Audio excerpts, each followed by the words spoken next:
UNICEF France et la Fondation Visio présentent la collection Calliope.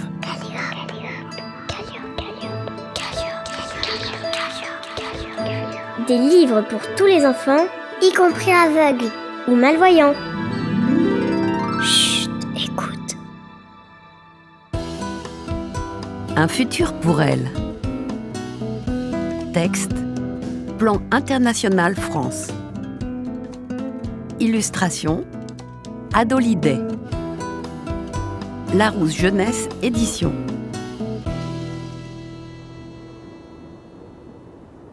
La nuit, Kezia, une petite chatte au poil noir, est dehors sous la neige. Il fait froid. Des millions de flocons scintillent dans le ciel. Kezia aimerait bien se réchauffer les pattes. Emma, une voisine, ouvre sa porte pour admirer les toits recouverts de neige. La petite chatte en profite pour se faufiler à l'intérieur. Elle va passer une bonne soirée au chaud, cachée sous le canapé. À l'intérieur, un feu crépite dans la cheminée et la radio est allumée. Kezia écoute intriguée. On est loin de l'égalité filles-garçons dans le monde. Probablement. Dit une dame interviewée. Elle travaille pour une organisation qui aide les filles dans le monde entier. Kezia n'en croit pas ses oreilles. Emma, des pantoufles aux pieds, somnole dans son fauteuil, sa tisane posée sur un meuble près d'elle. Derrière la fenêtre tombent de gros flocons. Quand Emma monte se coucher, Kezia sort de sa cachette et explore la maison encombrée.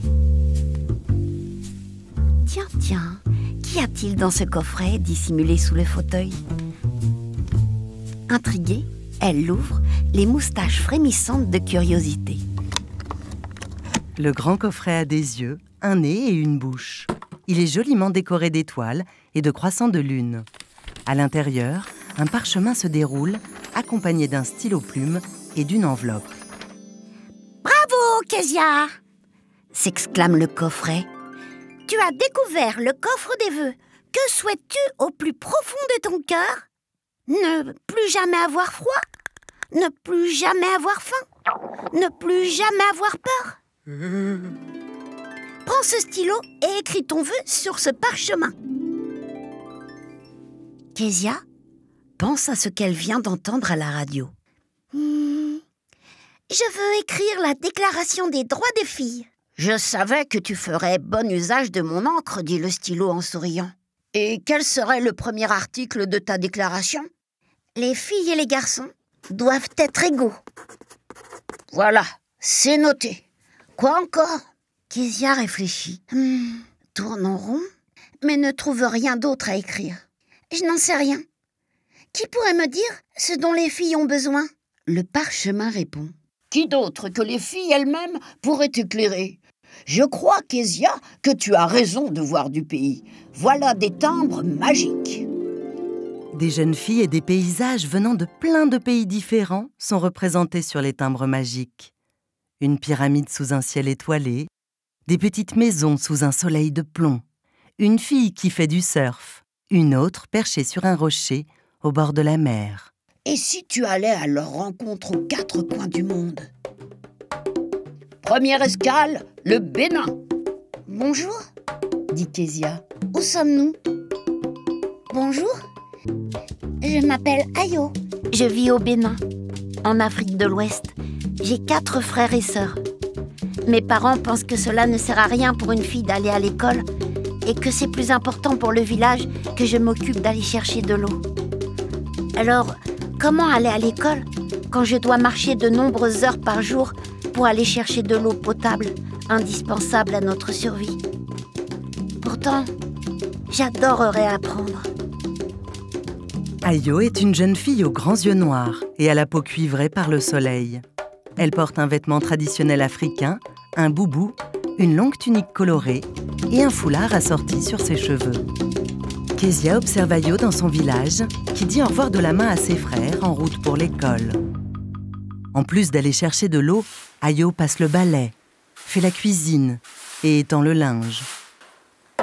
Ayo nous regarde droit dans les yeux, en souriant, et nous montre une affiche sur laquelle est écrit « Le droit d'aller à l'école pour les filles, comme pour les garçons ». Kezia poursuit son voyage. Bonjour. Dans quel pays sommes-nous? Salut, tu es en Tanzanie, en Afrique de l'Est. Et je suis Enna. Je travaille dans les mines de diamants, comme un quart des enfants ici. Tu sais, mes parents ne gagnent pas assez d'argent, alors je les aide. Mon employeur dit que, comme je suis petite, je peux me faufiler partout dans la mine. Mais c'est très mauvais pour ma santé. Je respire de plus en plus mal. Edna est petite et menue. Elle a les yeux noirs, de courts cheveux frisés, la peau chocolat et porte une robe boubou nouée sur une épaule. À quatre pattes dans une rivière, un lourd sac sur le dos, elle cherche des pierres précieuses. Plus tard, avec une camarade, elle porte sur sa tête une bâtée, une sorte de grand récipient en métal, dans laquelle elle a mis ses trouvailles. Edna nous regarde droit dans les yeux et nous montre une affiche sur laquelle est écrit « Le droit de ne pas travailler quand on est enfant ». Kezia poursuit son voyage. Bonjour, comment t'appelles-tu? Je m'appelle Lina. Je vis au Soudan, en Afrique de l'Est. Dans mon pays, il fait si chaud que nous n'avons plus assez de récoltes pour manger. Et les prix de la nourriture sont très élevés. Et en tant que fille, je mange moins que mes frères. Et après eux. Ce n'est pas facile de se concentrer à l'école quand on a faim du matin au soir. Lina a la peau et les yeux noirs, les joues creusées et des petites couettes sur la tête. Assise près de ses deux frères qui mangent, elle ferme tristement les yeux, son assiette vide devant elle. Lina nous regarde droit dans les yeux et nous montre une affiche sur laquelle est écrit « Le droit de manger à sa faim ». Kezia poursuit son voyage. Bonjour, où sommes-nous? Tu es en Égypte, en Afrique du Nord. Moi, c'est Yasmine. Je suis en dernière année de lycée. Mes parents ne veulent pas que je fasse des études scientifiques. Pour eux, ce sont des études de garçons. Pourtant, mon rêve est de devenir ingénieur. Des pyramides se dressent sous le ciel étoilé. Un groupe de garçons étudie sagement, un livre à la main. Seule, à l'écart, Yasmine baisse tristement les yeux. Elle a de grands yeux noirs, la peau mate, un voile violet qui couvre ses cheveux et une longue tunique. Yasmine nous regarde droit dans les yeux et nous montre une affiche sur laquelle est écrit « Le droit de choisir plus tard un métier ». Kezia poursuit son voyage. Bonjour, dit Kezia. Qui es-tu? Je suis Shakina. Nous sommes en Inde, en Asie du Sud. Ma famille veut me marier car, depuis que j'ai mes règles, elle considère que je suis une femme. Mais je suis encore une enfant. Et puis, comme on est pauvre, ils disent qu'ils n'ont plus les moyens de s'occuper de moi. Dans mon pays, une fille sur 3 est mariée avant l'âge de 18 ans. Shakina a de longs cheveux noirs et un point sur le front entre les yeux, appelé bindi. Elle porte un sari, un long tissu enroulé autour de son corps et des bracelets. Sous un soleil de plomb, les pieds nus dans l'eau d'une rizière, Shakina plante des jeunes pousses de riz, un lourd sac dans le dos.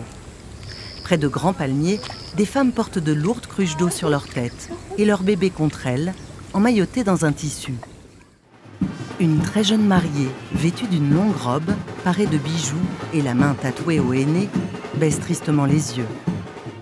Shakina nous regarde droit dans les yeux et nous montre une affiche sur laquelle est écrit « Le droit de prendre des décisions qui concernent son corps et son avenir ». Kezia poursuit son voyage.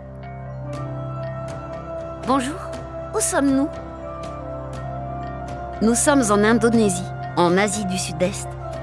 Et moi, c'est Rémi. Ma région est menacée par le changement climatique. En ce moment, il pleut tout le temps.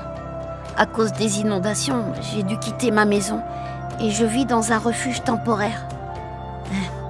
Depuis que je suis ici, je me sens en danger quand on me demande d'aller chercher de la nourriture ou de l'eau, car des hommes peuvent me suivre. De gros nuages s'accumulent dans le ciel. Des trompes d'eau se mettent à tomber. Des tornades de vent font plier les palmiers. Rimi, coiffé d'un chapeau, marche seul près d'une rivière agitée de vagues. Rimi nous regarde droit dans les yeux et nous montre une affiche sur laquelle est écrit « Le droit de ne pas subir les conséquences du changement climatique ». Kezia poursuit son voyage. Bonjour, où ai-je atterri? Tu es en Australie, en Océanie, et je m'appelle Ella. Depuis peu, j'ai un téléphone portable. Je suis sur les réseaux sociaux avec mes copines. Mais des garçons de mon école ont partagé nos photos entre eux et se sont moqués de mon physique. Depuis, je me sens mal. J'ai peur de les croiser et de retourner à l'école. Ella a les yeux bleus, des taches de rousseur sur le visage et des cheveux blonds coupés au carré. En combinaison, elle fait du surf à la mer, avec un sourire heureux. Chez elle, elle pianote sur son ordinateur et poste des photos d'elle. Un groupe de garçons se moque méchamment. Une larme coule sur la joue d'Ella.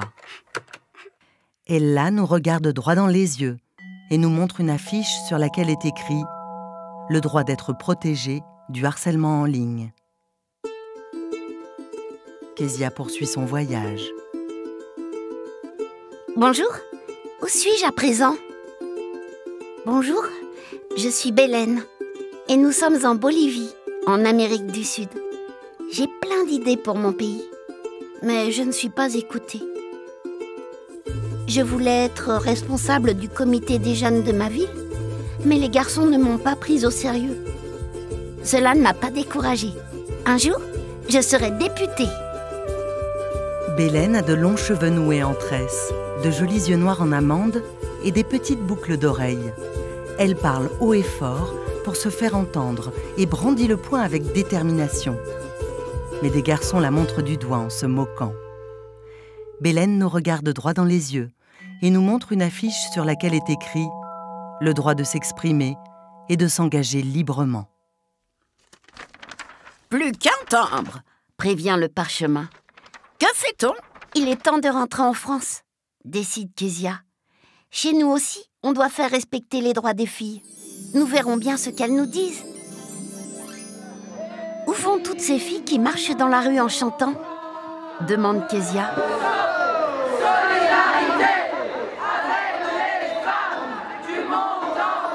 Les jeunes filles brandissent des pancartes avec marqué « Droit à une éducation non sexiste et égalitaire.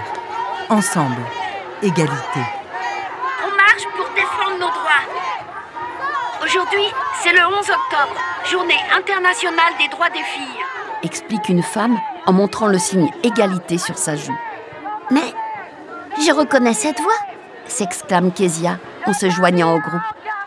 Je vous ai entendu à la radio. La femme prend alors la petite chatte dans ses bras et lui dit « Et toi, si tu veux bien, je t'adopte. »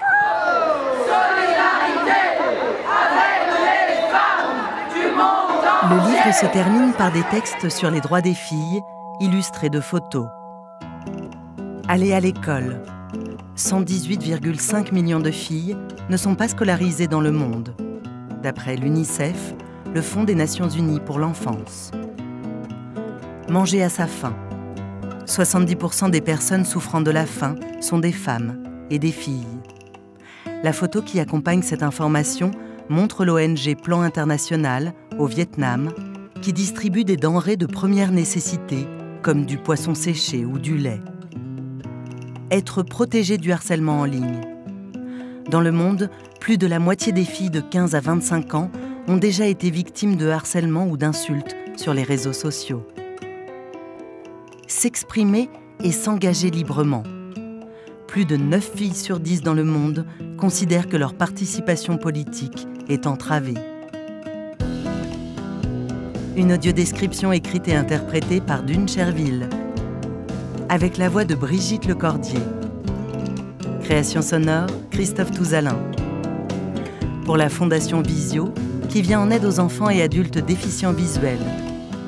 Et pour UNICEF France, dans le cadre de son prix UNICEF de littérature jeunesse 2025.